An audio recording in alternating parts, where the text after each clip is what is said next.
بسم اللہ الرحمن الرحیم۔ السلام علیکم ورحمۃ اللہ وبرکاتہ۔ میرے دوستو، آج ہم مرد اور عورت کے آپس میں باہمی مصافحہ کرنے، نامحرم مرد اور عورت کے باہمی ایک دوسرے سے ہاتھ ملانے اور معاذ اللہ سعودی سٹائل کس کے بارے میں جاوید احمد غامدی صاحب کی دی گئی رائے کے بارے میں بات کرتے ہیں۔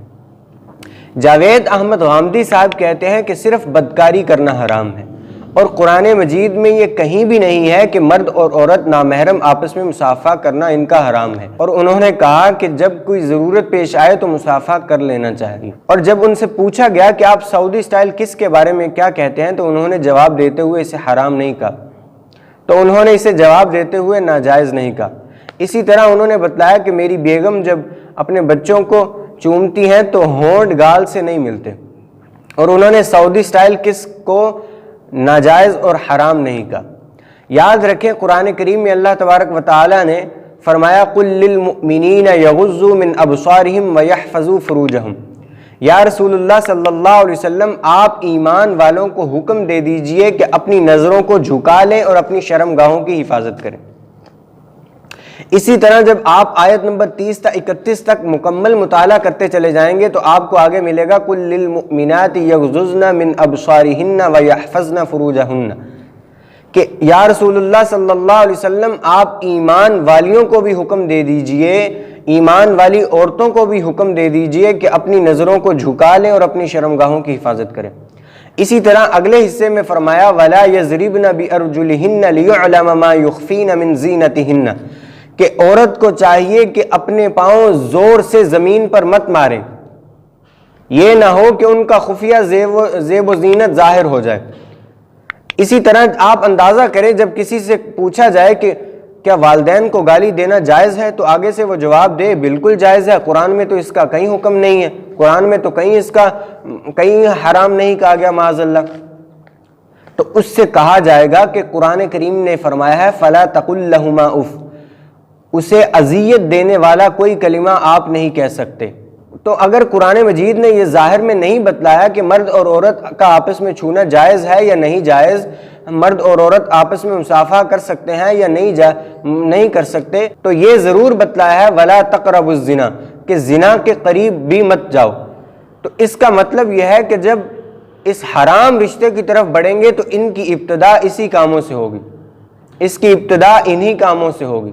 قرآن کریم میں جب اہل ایمان کو نظروں کو جھکانے کا حکم دے دیا، مومنین مومنات کو نظریں جھکانے کا حکم دے دیا، شرمگاہوں کی حفاظت کا حکم دے دیا، تو اس بات سے معلوم ہوا کہ قرآن کریم میں اس کی کوئی گنجائش نہیں ہے۔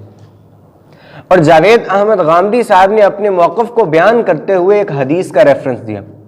اور انہوں نے کہا کہ رسول اللہ صلی اللہ علیہ وسلم نے اپنے بارے میں فرمایا تھا انی لا اصافع النساء کہ میں عورتوں سے مصافحہ نہیں کرتا،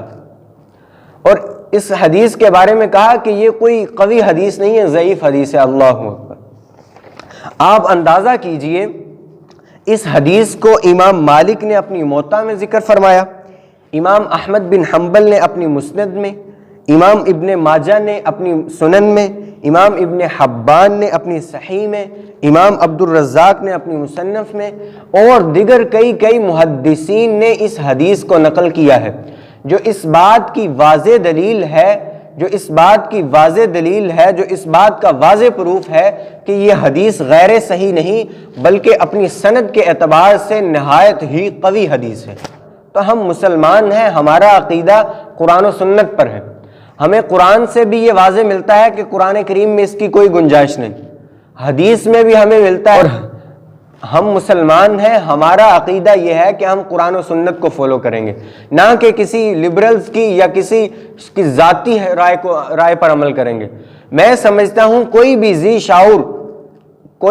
شعور مسلمان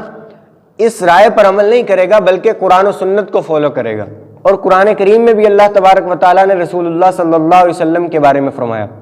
کہ لَقَدْ كَانَ لَكُمْ فِي رَسُولِ اللَّهِ أُسْوَةٌ حَسَنَةٌ، تمہارے لیے رسول اللہ صلی اللہ علیہ وسلم کی زندگی آئیڈیل ہے، آئیڈیل عملی نمونہ ہے۔ تو ہمیں حضور علیہ الصلوۃ والسلام کے امتی ہونے کے ناطے قرآن و سنت کو دیکھنا چاہیے، نہ کہ کسی کی ذاتی رائے کو۔ تو امید ہے ہاں ایک بات میں یہ بیان کر دوں کہ ہاں ظاہر ہے اگر کوئی شخص اپنے اوپر شریعت نافذ نہیں کر رہا یا نہیں کرنے کی کوشش کر رہا یا نہیں کرنے کی جو ہے وہ اسے توفیق نہیں مل رہی، تو اس کا ہرگز یہ مطلب نہیں ہے کہ وہ ایمان کو اور اسلام کے بتائے ہوئے قوانین کو چینج کرے۔